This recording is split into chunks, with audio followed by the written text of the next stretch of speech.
St. Paul's Church burned down after being hit in an air raid.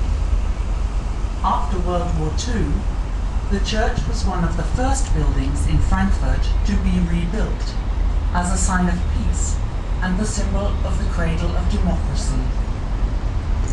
The church reopened on May the 18th, 1948, primarily as a national symbol known as the home of all Germans. Since then, the building no longer serves as a church, but is used for public functions and exhibitions, the best known of which is the yearly presentation ceremony of the Peace Prize of the German Culture.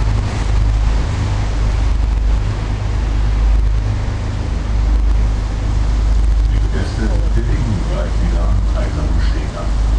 Fahrgäste, die die kleine Rundfahrt gebucht haben, werden gebeten, jetzt auszusteigen. Ladies and gentlemen, we will shortly be mooring again at the Eisener Steg.